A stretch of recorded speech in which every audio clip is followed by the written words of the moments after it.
Hello नमस्कार। मैं अमन कुमार। आइए आज हम लोग देखते हैं पादप अर्थात प्लांट। कल हमने देखा था सजीव के मतलब लिविंग्स के दो पार्ट, जिसमें हमने देखा था फर्स्ट प्लांट, नेक्स्ट सेकंड जो हमने देखा था एनिमल। तो पहले हम लोग प्लांट समझ लेते हैं, उसके बाद हम लोग कल या परसों के वीडियो में एनिमल मतलब समझेंगे। तो प्लांट में देखते हैं, प्लांट को हम लोग बेसिकली बहुत सारे आधार पे बांटते हैं, मतलब बहुत सारे आधार पे बहुत बहुत भागों में हमने प्लांट को बांटा है। सबसे पहले हम देखते हैं on the basis of flower, मतलब कि फूल के आधार पर, पुष्प के आधार पर हम लोग देखते हैं कि प्लांट अर्थात पादप कितने प्रकार के होते हैं। तो on the basis of flower there are two types of plant, मतलब फ्लावर के आधार पर प्लांट दो प्रकार के होते हैं। पहला फ्लावरिंग प्लांट एंड दूसरा नॉन फ्लावरिंग प्लांट। मतलब फ्लावरिंग प्लांट वो होते हैं जिसमें कि फूल होते हैं, जैसे कि आपने पेड़ लगाया और उसमें फूल हुए, फिर उसके बाद फल होंगे। और कुछ प्लांट होता है जिसमें कि फूल नहीं होते डायरेक्ट, मतलब कि उसमें फूल नहीं होते, डायरेक्ट फल हो जाते हैं। तो देखते हैं फ्लावरिंग प्लांट का एग्जांपल, जैसे कि मैंगो हो गया, कमल हो गया, गुलाब हो गया, या नीम हो गया, या अमरूद हो गया। ये सब आपके फ्लावरिंग प्लांट में आ जाएंगे। नेक्स्ट हम लोग देखते हैं नॉन फ्लावरिंग प्लांट, मतलब कि नॉन फ्लावरिंग प्लांट जिसमें कि फूल नहीं होते। तो उसके एग्जांपल में हो जाएंगे मशरूम या सेवाल या फिर फर्न। फर्न में क्या होता है कि वो इस प्रकार का इसका स्ट्रक्चर होता है, आपने शायद देखा होगा इस प्रकार का। ये क्या, हम लोग जब पहले गांव में रहते थे तो टीचर्स देते अपने टीचर्स को, मतलब इसका गिफ्ट किया करते थे, क्योंकि गांव में जब हम लोग पहले रहते थे तो उतना डेवलप नहीं था, मतलब हम अपनी बात बता रहे हैं, उतने डेवलप नहीं थे। तो इस प्रकार मतलब टाउन में नहीं रहते थे तो उतना नॉलेज नहीं था। तो यही इसी का हम लोग उनको झाड़ू बना के या फिर और भी मतलब इसी जो फंड है उससे हम लोग अलग अलग प्रकार की सामग्रियाँ उन्हें देते थे अपने टीचर्स को। नेक्स्ट हम लोग देखते हैं कि ये हमने देखा फ्लावर के आधार पे, मतलब फूल के आधार पे दो प्रकार के पौधे पेड़ होते हैं।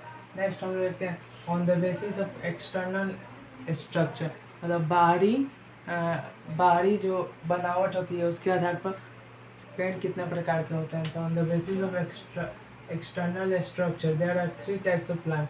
और प्लांट तीन प्रकार के होते हैं बाहरी मतलब कि बनावट के अनुसार। तो देखते हैं वो तीन प्रकार कौन होते हैं। तो पहला होता है शाक, दूसरा होता है झाड़ी, तीसरा होता है वृक्ष। तो हम लोग सबसे पहले समझते हैं शाक क्या होता है। तो शाक होता है जिसका कि जो तना होता है वो बहुत ही कोमल होता है और वो बहुत ही छोटे प्लांट होते हैं। तना कोमल और छोटे प्लांट होते हैं। एग्जाम्पल पे देख सकते हैं गेहूँ हो जाएगा जिसका तना बहुत ही कोमल होता है और बहुत ही छोटे प्लांट होते हैं।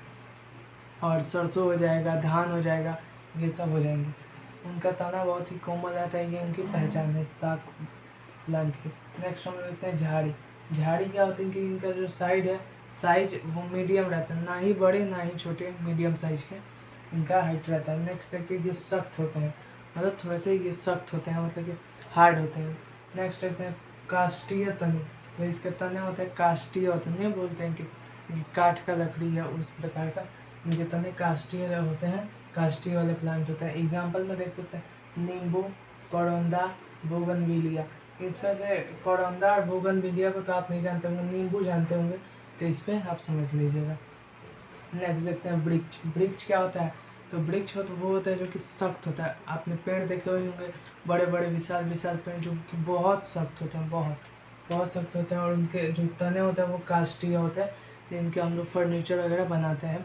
और वो विशाल पेड़ होते हैं, मतलब बहुत ही वो साइज में भी बहुत लंबे होते हैं, मतलब बहुत बड़े और बहुत दूर में फैले होते हैं विशाल पेड़।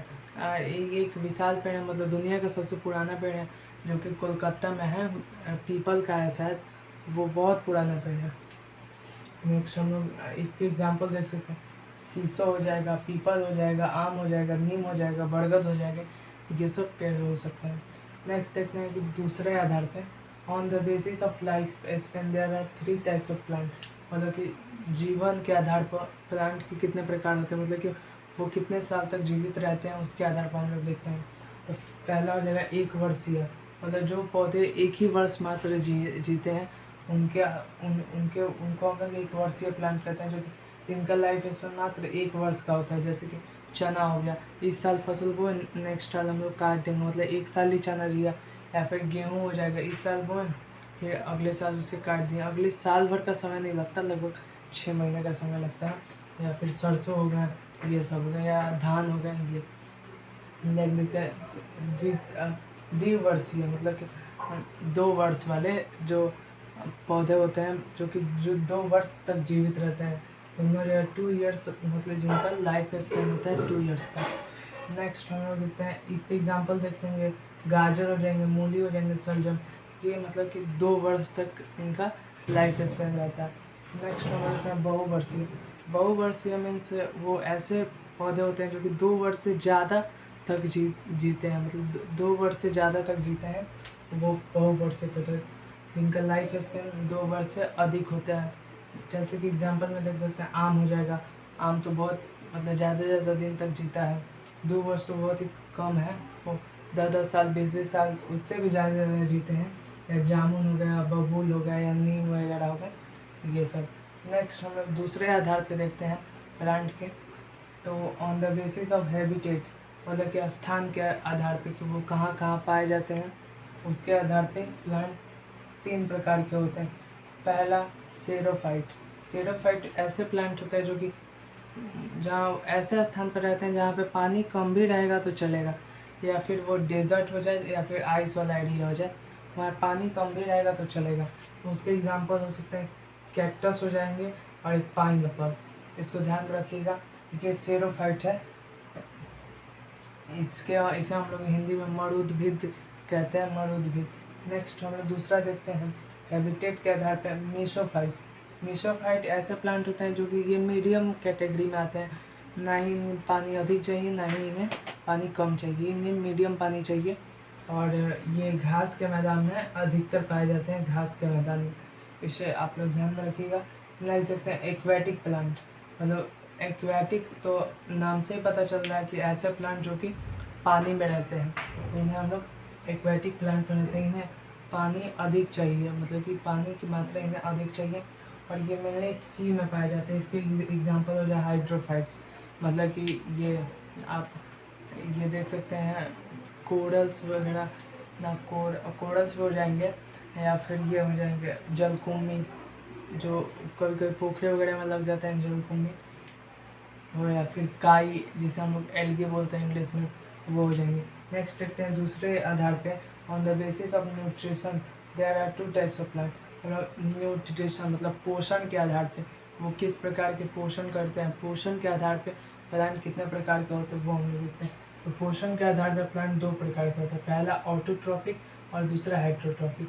ऑटोट्रॉफिक क्या होता है? ऑटोट्रॉफिक वो होते हैं जो कि अपना भोजन स्वयं बनाए, मतलब कि इधर से ज़मीन में से जाइलम और फ्लोएम के द्वारा हमने पानी ले लिया, मिनरल्स ले लिए, फिर से सनलाइट ले लिया पत्तियों के माध्यम से, फिर से क्लोरोफिल के मदद से हमने फोटोसिंथेसिस किया, उससे हम लोग वो अपना भोजन स्वयं बना रहे हैं। वैसे पौधे हम लोग उन्हें ऑटोट्रॉफिक के नाम से जानते हैं, जो कि अपना भोजन स्वयं बनाते हो।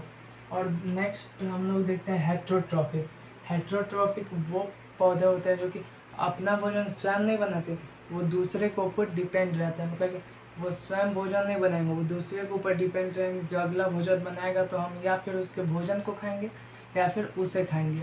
उसे हम लोग हेट्रोट्रॉफिक कहते हैं। जैसे कि डिपेंड ऑन प्लांट या इंसेक्ट, मतलब कि वो प्लांट पे डिपेंड रहते हैं या फिर इंसेक्ट पे डिपेंड रहते हैं, उसे हम लोग ये हेट्रोट्रॉफिक कहते हैं। इंसेक्ट या फिर एनिमल वहाँ पे कह सकते हैं, यहाँ पे एनिमल भी हो सकता है क्योंकि इंसेक्ट या एनिमल के ऊपर डिपेंड रहता है। नेक्स्ट हम लोग हेट्रोट्रॉफिक को हम 2 पार्ट में बांट सकते हैं, पहला सेरोफाइट और दूसरा पैरासाइट्स। सेरोफाइट्स क्या होता है कि जो कि डिकम्पोजर्स को खाते हैं, मतलब कि जो सड़े गले हुए जो पदार्थ होते हैं उन्हें वो खाते हैं, डिकम्पोजर्स। तो सड़ाने गलाने का कार्य भी करते हैं और वो सड़े गले पदार्थ को भी खाते हैं, डिकम्पोजर्स। जैसे एग्जाम्पल में मशरूम हो जाएंगे, कवक यानी फंगस हो जाएंगे। मशरूम और फंगस मेनली, ये मशरूम भी फंगस ही है, मतलब मेनली डिकम्पोजर्स का काम फंगस ही करते हैं। नेक्स्ट पैरासाइट्स क्या होते हैं? पैरासाइट्स अन्य जीवित पदार्थ के अंदर, मतलब कि पैरासाइट्स क्या होते हैं? पैरासाइट्स वो मतलब जीव होते हैं जो कि वो तो ऑटोट्रॉफिक है ना, हेट्रोट्रॉफिक का ही पार्ट है पैरासाइट। तो वो क्या करते हैं, स्वयं भोजन तो बनाते नहीं है वो, ना ही वो किसी को खाते हैं। वो क्या करते हैं, किसी के शरीर में चले जाएंगे और जैसे कि हमारे ही शरीर में आ गए मेनली उसका एग्जांपल में वायरस या बैक्टीरिया आते हैं। जैसे कि मान लीजिए वायरस या बैक्टीरिया हमारे शरीर में आ गया, मान लीजिए कोविड-19 ही आ गया, कोरोना हमारे शरीर में आ गया है, और हम जो खाएंगे उसी में से वो अपना अपना थोड़ा थोड़ा न्यूट्रिशन लेगा और उससे ही अपना मतलब कि सेल डिवीजन करके अपना जनसंख्या बढ़ाएगा, और वो हम ही को क्षति करे, मतलब खाएगा हम ही से और हम ही को नुकसान पहुंचाता है। वो ऐसे को पैरासाइट्स कहते हैं। ध्यान में रखिए, पैरासाइट मतलब खाएगा आप ही का और आप ही से आप ही को जख्म देगा। उनको पैरासाइट उसे बोलते हैं। जैसे एग्जांपल बैक्टीरिया, वायरस है, अमर बेल आ जाते हैं। नेक्स्ट देखते हैं रिफ्लेशिया। रिफ्लेशिया, ऑरोबैंकी तथा चंदन, जैसे हम लोग चंदन का इंग्लिश में सेंटलम कहते हैं, ये पैरासाइट होते हैं। मतलब कि ये क्या करते हैं कि पैरासाइट ये किसी के शरीर में जाते नहीं हैं, या क्या ये क्या करेंगे, मतलब दूसरे के किसी बड़े पेड़ के ऊपर ये उग जाएंगे। मतलब कि ये एक पेड़ है, इसके ऊपर ये उग जाएंगे, तो इन्हीं के जड़ से ये मतलब कि यहाँ से जो नीचे से न्यूट्रिशन जा रहा है इसे ये खींच लेंगे, पानी खींच लेंगे, मिनरल ऊपर से ये जो भोजन है उसे खींच लेंगे, अपना ये खाना कर लेंगे। मतलब किसी के ऊपर ये उग के अपना मतलब जीवन व्यतीत करते हैं।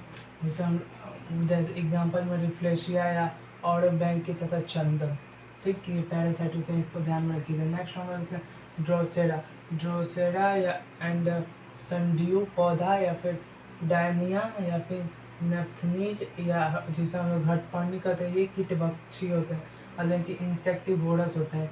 इंसेक्टिवोरस या फिर मांसाहारी भी इसे हम लोग कह सकते हैं। वो मांस खाते हैं, मतलब कि जो घटपर्णी का पौधा होता है जो कि ऐसा खुला रहता है, जैसे ही कोई उधर इंसेक्ट आएगा वो बंद हो जाएगा। आपने उसका फोटो देखा होगा शायद, मेरे ख्याल से रेड कलर का होता है, रेडी कलर का होता है, ऐसे बड़ा बड़ा पत्ता रहेगा, खुला रहेगा, जैसे ही आप जाइएगा तो वो बंद हो जाएगा, वो फिर खा लेगा। वो बंद होने के बाद वो खुलता नहीं है। वो ऐसा इसलिए करते हैं क्योंकि जो इंसेक्टिवोरस प्लांट होते हैं वो ऑटोट्रॉफिक होते हैं, मतलब अपना स्वयं भोजन बना सकते हैं, लेकिन वो इंसेक्ट को क्यों खाते हैं, तो इंसेक्ट को इसलिए खाते हैं कि वो जहाँ पे पाए जाते हैं वहाँ पे नाइट्रोजन कम रहता है, मतलब नाइट्रोजन कम एरिया में ही वो पाए जाते हैं, जहाँ पे नाइट्रोजन कम है उसी एरिया में ही इंसेक्टिवोरस प्लांट पाए जाते हैं। तो वो क्या करते हैं, इंसेक्ट को खा के और उन्हें डिकम्पोज करके और उनसे नाइट्रोजन की पूर्ति करते हैं, इसलिए वो इंसेक्ट को खाते हैं। नहीं तो वो ऑटोट्रॉफिक तो है ही, अपना भोजन स्वयं बना सकते हैं, लेकिन वो इंसेक्ट को इसलिए खाते हैं ताकि उन्हें उनसे वो नाइट्रोजन प्राप्त कर सके। तो यहाँ पर हमने लिखा आता है ये इंसेक्ट को डाइजेस्ट करके प्राप्त करते हैं, ठीक।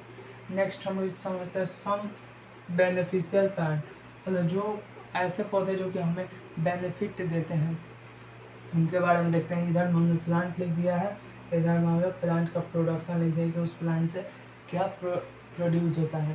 तो नेक्स्ट पहला हम लोग देखते हैं गन्ना। गन्ना से क्या होता है, चीनी या गुड़ मिलता है, ये तो आप लोग पता ही है। गन्ना से चीनी या गुड़ मिला है, तो ये उत्तर प्रदेश में मतलब गन्ना की खेती बहुत ज़्यादा की जाती है। नेक्स्ट देखते हैं गेहूँ। गेहूँ से क्या मिलता है, मंड को इंग्लिश में स्टार्च बोलते हैं, या फिर अनाज भी आप बोल सकते हैं। तो गेहूँ की फसल से आपको मंड मिलता है, स्टार्च या फिर अनाज मिलता है। मक्का में भी सेम होता है, मक्का की आप फसल करते हैं तो उसमें भी आपको मंड या फिर अनाज मिलता है। नेक्स्ट देखते हैं आम।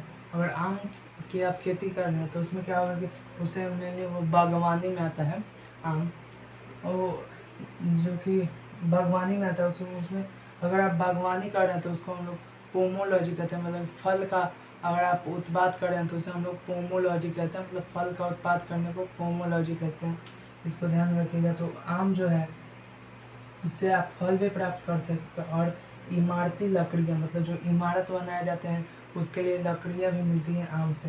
नेक्स्ट देखते हैं रबर का पौधा। जो रबर का पौधा होता है वो रबर मतलब प्रदान करता है, जो कपास का पौधा होता है वो कपास प्रदान करता है, और जो दालें होती है जैसे अरहर, मसूर या फिर मूंग दाल हो गई या चना दाल हो गई, इनमें मेनली दाल में क्या होता है कि प्रोटीन बहुत अधिक मात्रा में पाई जाती है। प्रोटीन दाल में बहुत अधिक मात्रा में प्रोटीन पाई जाती है। नेक्स्ट देखते हैं सरसों का जो साग होता है या फिर सरसों का जो तेल होता है, मस्टर्ड ऑयल, उसमें क्या होता है, खाद में आपको मिलता है, मतलब खाने का सामान, खाद्य या फिर वनस्पति तेल, उसमें तेल भी मिलता है ये सरसों में। तो आज हमने देखा पादप यानी प्लांट। मतलब कि लिविंग्स का एक पहला पार्ट हमने देख लिया। प्लांट कल के वीडियो में हम लोग देखेंगे एनिमल। तो थैंक यू।